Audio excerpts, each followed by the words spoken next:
Welcome back. This is Bruce Tindall, Food Service Director for First United Methodist Church in Gastonia.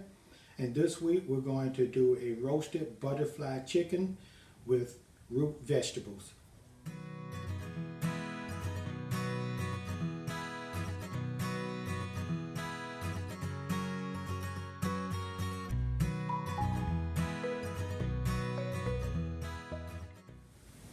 Our ingredients for the butterfly roasted chicken is going to be rosemary, thyme, onions, carrots, and baked potatoes.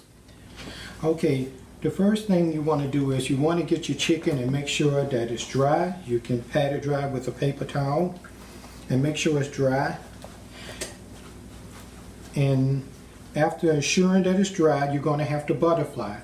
And the process of butterflying it is basically you want this whole chicken to fit in the pan, and it's going to cover the vegetables.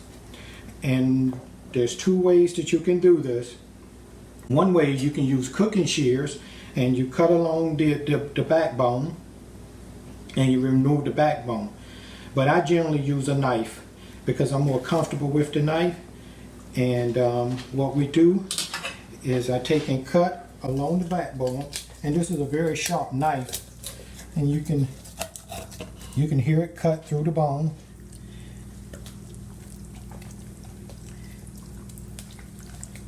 And then you cut down the other side.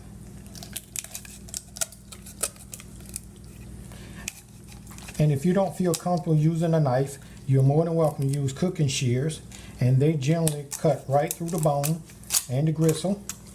And once you remove that, you can basically discard it. And then the chicken is flat, and you're able to see the different parts of the chicken. Okay, and at this point, I generally take my knife and I cut down the center of the chicken, not in half, but just so that I can flatten the chicken out.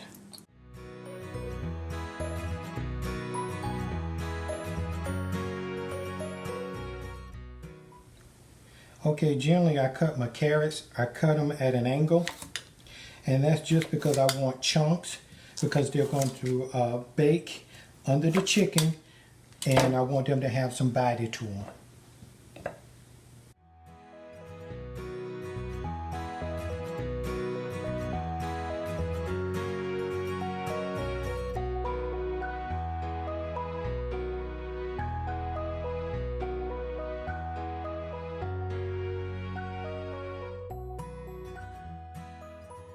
Now that the pan has been sprayed down with pan spray, we're going to put the vegetables in.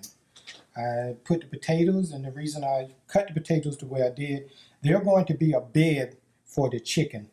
All the vegetables will be a bed. And so we're going to line them up because the chicken is going to sit on top of it. And then we'll put some onions. They'll sit on top of the potatoes.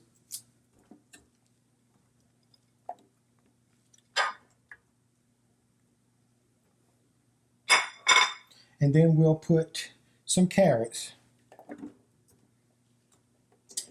And this is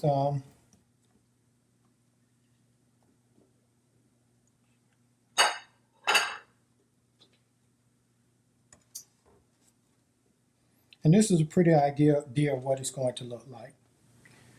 Okay, now that we're back to the chicken, we can brush it generously with olive oil. And we're going to do the inside of the chicken. Get the wings, the legs.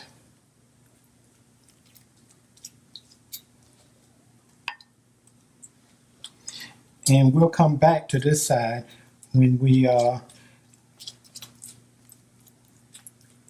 get ready to season it again.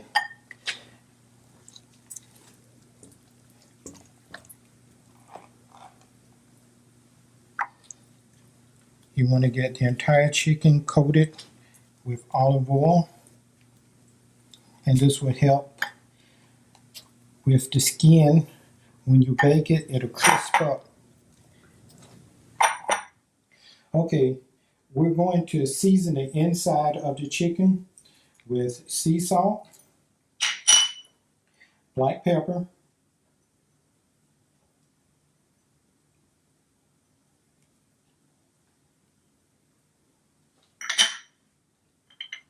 seasoning salt,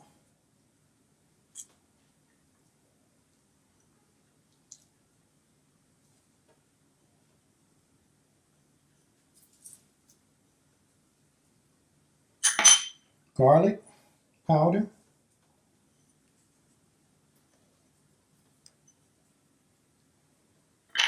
and here is where we add rosemary and thyme. And when I put the rosemary, I take half the rosemary, about an ounce, and about a little less than an ounce of thyme, and I put them in a plastic bag. And I take my fingers and I break them up in the bag. And if there's any oils left in the thyme and the rosemary, they come through. And also, you don't want large pieces of rosemary on the chicken. Sometimes dry rosemary will not cook down. So rather than chop it up or use a food grinder, I just do it in bag, or I use a mallet on a cutting board, and I break it up. And I open the bag, and I sprinkle the 1.5 to 2 ounces of rosemary and thyme over the inside of the chicken to flavor it. And the dripping from the chicken with the rosemary, thyme, garlic, and salt and pepper will season the vegetables, so they'll have some flavor to them also. And after putting the seasoning on, the rosemary, garlic, salt and pepper, seasoning salt, I put the chicken on top of the vegetables. And this pan is large enough that it will hold the entire chicken. It's been butterflied. And you lay it on top of your vegetables. And you're going to roast this whole. Now that I have the chicken with the vegetables, I'm going to put sea salt,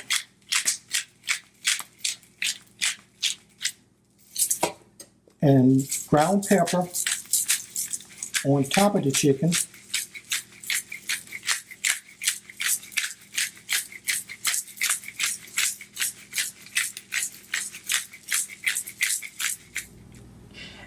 And I cover it with seasoning salt. And the reason I add 2 salts is, believe it or not, they have 2 different flavors. And so basically, this is ready for the oven. I've preheated the oven to 400 degrees. I have a convection oven, but if you have an oven at home, you probably want to set it to 425, because you want to cook this high and fast. And you're going to cook it for right around an hour 20 minutes if it's a conventional oven as opposed to a convection oven. And I'll take you through that process also. And at this point, I have lowered my racks to the bottom of the oven. Now this is different. In a convection oven, there is no heating element on the bottom because the air is circulated. On a conventional oven, what you would do is you would put it on next to the highest shelf in the oven. But in this one, we're going to put it in next to the bottom rack on the shelf. And we're going to let it cook for at least 1 hour. And we're not going to set the time here, because you can set the time on your oven or on a timer, egg timer. And then at that point, we should be where we need to be. After the 1 hour, we're going to check it. And if you don't have a thermometer, you can basically let it cook for another 10 minutes. And then that generally would take care of it. You want chicken to get to at least 165 degrees. They say sometimes 160, I say 160, 165 degrees, and you're pretty good.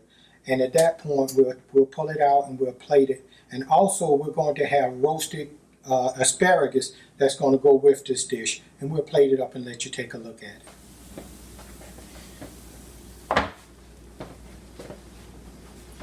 Okay, 1 hour later, this is what it looks like.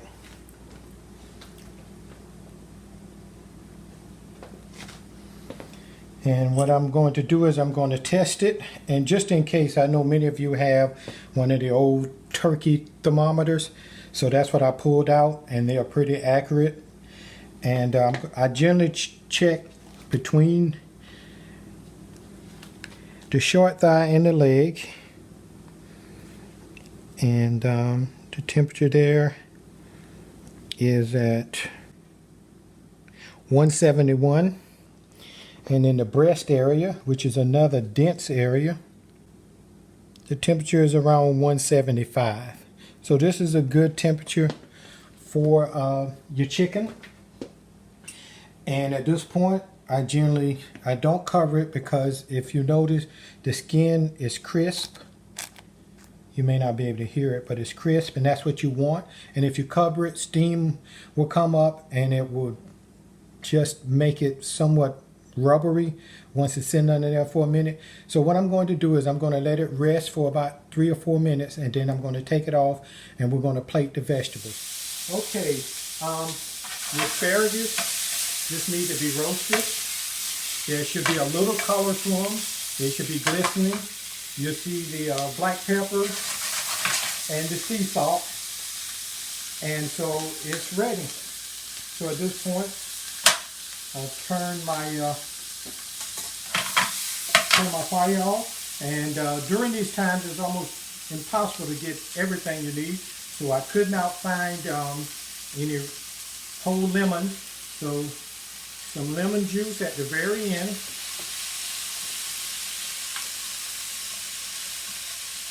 and so now we're going to complete the dish.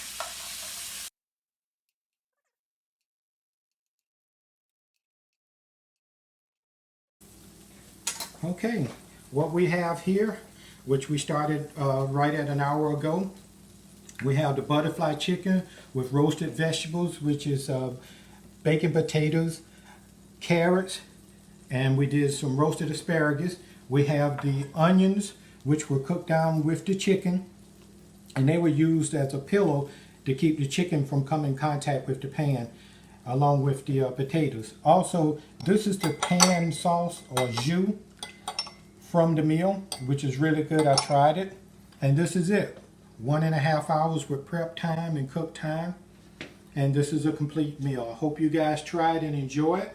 Also, I recommend those who do not feel comfortable using a knife, use some kitchen shears and cut along the bone, the backbone of the chicken, close to the bone as possible, and your chicken will pan out just like this. Hope you guys enjoy it, and until the next time, I wish you guys all the best. Please be safe. And Rhonda and I would like to thank you for allowing us to prepare this meal for you.